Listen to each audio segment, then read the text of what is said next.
व्यक्ति रोजगार देने के लिए इधर आया और देख सकते हैं कि बड़ी तादाद में बहुत सारे मजदूर उनको चारों तरफ से उन्हें घेर लिया। आप सोच सकते हैं कि रोजगारी इतनी बढ़ गई है कि लोग एक काम पे जहाँ पे 2-2 लोगों की जरूरत है वहाँ पे 10-10 लोग बढ़ते जा रहे हैं। आप सभी देशवासियों को अंजन सिंह राजपूत का नमस्कार प्रणाम।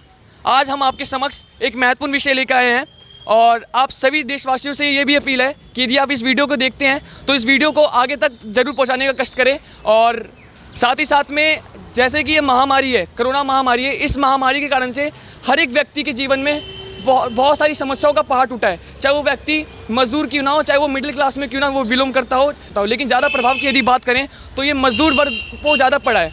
और साथ साथ में यहाँ पे आप जैसे कि देख रहे हैं कि हमारे कुछ भाई हैं, पिता समान बहुत सारे लोग हैं, उनसे हम बात करने का प्रयास कर रहे हैं कि इस लॉकडाउन की परिस्थिति में आपके जीवन में किस प्रकार का प्रभाव आया है। सबसे पहले बात करते हैं। जी नमस्कार सर, क्या नाम है आपका? अमित। क्या नाम है? अमित। अच्छा श्रीमान, ये बताइए कि ये जो महामारी के कारण से आपके जीवन में किस प्रकार की परिस्थितियों का आपको सामना करना पड़ा है? बहुत वैसी करना पड़ा है, मतलब काफ़ी परेशानियों का सामना करना पड़ा है। रोज़गार नहीं है और भी कई कारण है। अच्छा ये बताइए, जो भी जितनी भी सरकार ने योजना निकाली थी कि सभी घरों में राशन मुफ्त मिलेगा, ठीक है, चाहे 5 किलो आटा हो, चाहे 5 किलो गेहूँ, चाहे चावल हो, उस योजना का लाभ आपको हुआ है? अरे कहीं कोई लाभ नहीं हो रहा, कहीं भी खाली बातें करती है सरकार और जनता को कोई लाभ नहीं पहुंच रहा। कोई भी देख सकते हो यहाँ सारी लेबर खाली बैठी हुई है काम के लिए। जब से महामारी आई है कोरोना लॉकडाउन से बहुत ज़्यादा असर पड़ा है, बहुत ज़्यादा, और सरकार बिल्कुल भी ध्यान नहीं दे रही। यहाँ पर देख सकते हो लॉकडाउन से पहले हर यहाँ पे लेबर चौक नेपसराय की एक भी लेबर खाली नहीं बैठती थी लॉकडाउन से पहले। आज जो है 200-250 लेबर एक काम आता है तो 10 आदमी जो उसके पीछे भागने लगते हैं। ये काम की स्थिति है, काम बिल्कुल है ही नहीं। एक टाइम खा रहे हैं तो 2 टाइम भूखे बैठ रहे हैं, ये काम की स्थिति है। एक बात कह देता हूँ, सरकार से निवेदन करता हूँ कि एक बात ध्यान से सुन लीजिएगा कि मजदूर को मजदूर ना समझिए, ये मजबूर है, किस परिस्थितियों के कारण से इनको सामना करना पड़ा है। यदि एक सच्चा नेता वो नेता होता है जो मजदूरों के बीच में आके, लोगों के बीच में आके उसकी समस्याओं का समाधान करे, ना कि एसी में बैठ के, घरों में बैठ के ऐसी भाषण पे भाषण दिया जाए और कुछ भी उसका फायदा लोगों तक ना पहुंचे। और भी कुछ लोग हैं, उनसे भी बात करते हैं। आइए। जी नमस्कार सर, क्या नाम है आपका? मेरा नाम जमुना है। जमुना। अच्छा सर, ये बताइए कि इस महामारी से आपको भी आपके जीवन में किस प्रकार का प्रभाव दिखने को मिला है? कुछ हो नहीं, बस वैसे घूम टहल कर जा रहे हैं, काम धाम लगी नहीं रहा है, क्या करें। दिल्ली जैसे शहर में एक 5 जगहों में उड़ जाता है। अच्छा सर, आपके जीवन में क्या प्रभाव पड़ा है? अरे वही सबके साथ तो वही परेशानी है, सबके साथ वही दिक्कत है। सरकार ऐसे मुद्दों पे ध्यान आकर्षित क्यों नहीं करती है? सरकार बड़े बड़े मुद्दों पे आकर्षित क्यों ध्यान करती है? आपसे निवेदन करता हूँ, यदि हमारे देश के, मैं आपको फिर से कह रहा हूँ, यदि हमारे देश के प्रत्येक युवाओं को रोजगार मिलेगा तभी हमारे देश के युवा आगे चल के कुछ अच्छा विकास कर सकेंगे। और इस योजना का जो लाभ है, चलिए आपने अभी जैसे कि एक महोदय से भी हमने बात की थी कि उनको योजना का लाभ नहीं मिला है, वैसे ही और सारे भी लोग हैं, उनसे पूछते हैं कि इनको योजना का लाभ मिला है या नहीं मिला है। सर आपको लाभ मिला है? नहीं मिला है। नहीं मिला है? नहीं। सर आपको? नहीं मिला भाई। देख लीजिए अरविंद केजरीवाल जी, मिला है सर? नहीं मिला। क्या आपको? नहीं सर मिला। और क्या देखना आपके लिए रह गया है? यहाँ पे जो मजदूर क्लास के जो व्यक्ति होते हैं उनके लिए दिल्ली जैसे शहर में रहना, कमाना बहुत ही मुश्किल होता है, लेकिन सरकार जो है ऐसी समस्याओं पे उनका समाधान ना करके वो बड़े बड़े मुद्दों पे आकर्षित ध्यान करती है। आपसे फिर से हाथ जोड़ के निवेदन करता हूँ कि सभी आप देख सकते हैं कि यहाँ पे बड़े तादाद में मजदूर यहाँ पे इकट्ठा है और इनको रोजगार नहीं है। मैं कैमरामैन अभिषेक से निवेदन करता हूँ कि पूरा दिखाया जाए।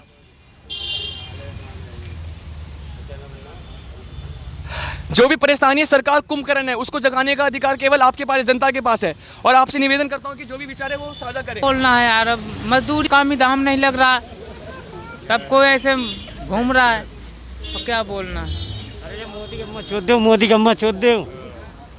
अरे क्या है, मजदूरी मिलता नहीं है, रोड पे खड़े हैं।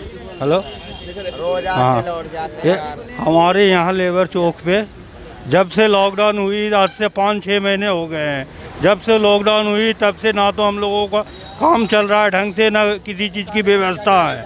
अबे मास्क पहन के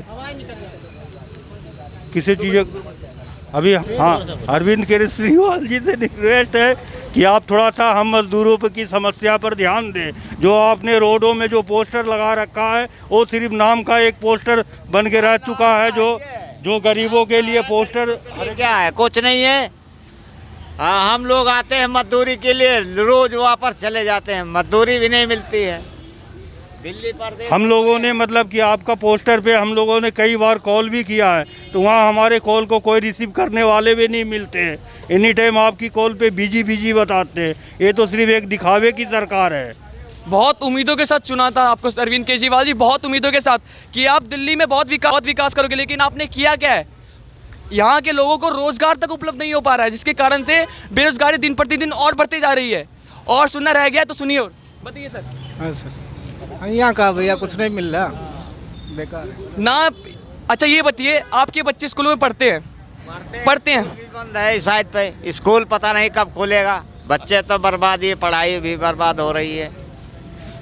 आपके बच्चों की ऑनलाइन क्लासेस चल रही है? नहीं, ऑनलाइन क्लासेस चल रहे थे, मतलब कि अब हमारे पास स्मार्टफोन लेने के लिए पैसे नहीं है, इसलिए हमारे स्कूल से नेपसराय सरकारी स्कूल से मास्टरों का फ़ोन आया, हाँ जी आप मतलब कि स्मार्टफोन लीजिए।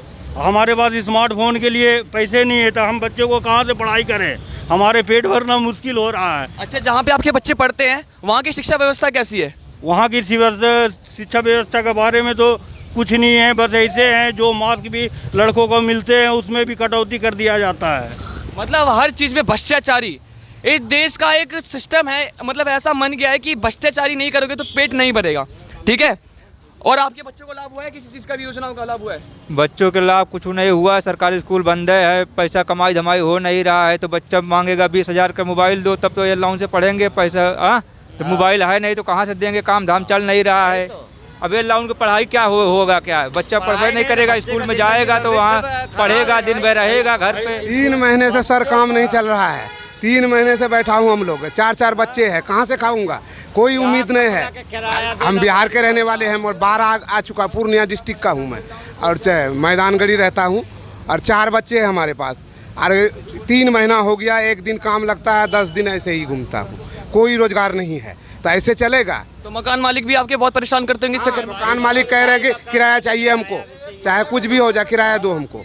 किराया दो। अभी 1 महीने का किराया बाकी है, वो कह रहे हैं कि किराया नहीं दोगे तो हम ताला मार देंगे। और वो तो है ही है भाई, किराया तो परेशान करवे करेगा। आपने शायद से कहा भी था लॉकडाउन के दौरान कि जितने भी मकान मालिक हैं उन सबसे उम्मीद किया जाएगा जब तक लोगों को रोजगार उपलब्ध ना है, जब तक उनका जो भी है किराया जो मतलब माफ कर दिया जाएगा, लेकिन ऐसा है नहीं। क्यों ऐसा माफ नहीं हुआ? नहीं, माफ नहीं हुआ ना, 1 रुपया नहीं माफ हुआ।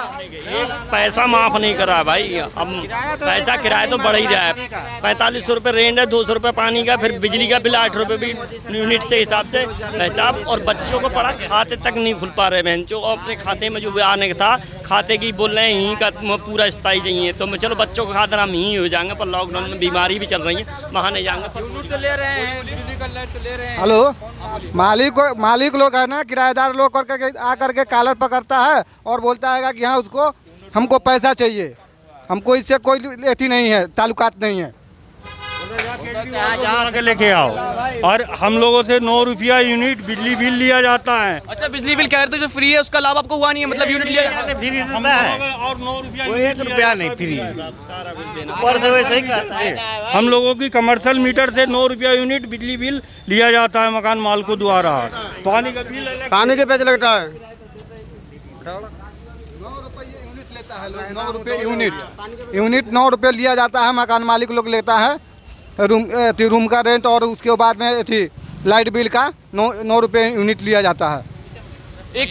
एक मजदूर व्यक्ति और किसी जगह से, हर एक राज्य से दिल्ली की ओर आकर्षित होता है, सोचता है कि इसे बहुत सारे यहाँ पे रोजगार के अवसर उपलब्ध होंगे, जिसके चक्कर में वो अपने बच्चे का भविष्य बना सकेगा। लेकिन ये इसका विपरीत ही है। यहाँ पे कितने सारे हम लोगों से हमने बात किया कि यदि उनको तो कमाई भी नहीं हो रही, जिसके कारण से वो अपने बच्चे को मोबाइल भी उपलब्ध नहीं कर पा रहे हैं, जिसके कारण से बच्चे की ऑनलाइन क्लासेस भी नहीं लग पा रही है।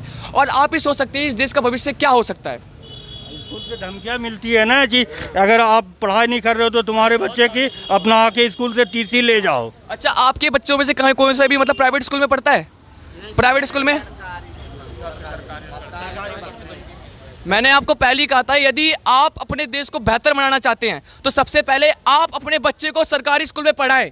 और अगर यदि आप पढ़ाते हैं अपने बच्चे को सरकारी स्कूल में, क्योंकि ये सरकार का एक कार्य है, सरकार 2-3 स्कूलों को चमका देती है अच्छी तरह से और कहती है कि हमने बहुत कार्य किया है। मैं भी कहता हूँ कि मैंने भी देखा है, बहुत सारे स्कूल कॉलेज देखा है, लेकिन कुछ भी कार्य नहीं हुआ है।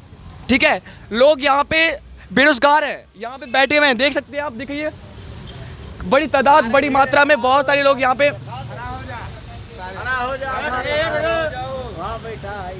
अच्छा, आप सरकार को क्या चेतावनी देना चाहेंगे, क्या बोलना चाहेंगे सरकार को? सर क्या बोलना चाहूँगा, हम लोगों को रोजगार मिले, यही रोजी रोटी मिले, यही चेतावनी है भैया, और क्या है।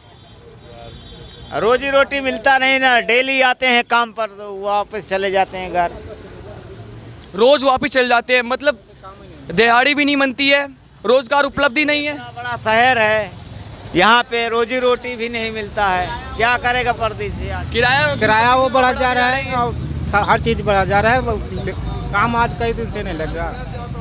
अरे सर, हाँ सर, अभी 10 तारीख का महीना लगने वाला है, अब वो एडवांस मांग रहा है, कह रहा है कि हमको अगले महीना का भी किराया दो। अभी 1 महीने को तो दिया नहीं, अगले महीने कहाँ से दूँ?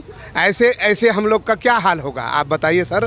क्या ऐसे कुछ कीजिए हम लोग के लिए, गरीब आदमी हैं, कहाँ हम लोग जाएं? बिहार में भी बाढ़ आ चुका है, पूरा पूर्णिया डिस्ट्रिक्ट डूबा हुआ है बिल्कुल। बिहार की स्थिति बहुत दिन प्रतिदिन गंदी होती जा रही है। अच्छा, ये बताइए कि जब भी आप में से किसी ने भी पुलिस कंप्लेन किया, जब आपके मकान मालिक ने आपको घर से बाहर निकालने की चेतावनी दी थी, उस समय आपने पुलिस केस किया था? किसी आप में से किसी ने नहीं किया, कंप्लेन नहीं किया पुलिस के? उसको क्या कंप्लेंट करेंगे, जब कंप्लेंट करेंगे तो निकाल ही देगा मेरे रूम से, तो कहाँ जाएंगे हम लोग? कंप्लेंट क्या करना है उसको? पुलिस को भी बुलाया हमने, नहीं आया पुलिस को बुलाया, 1 घंटा हो गया।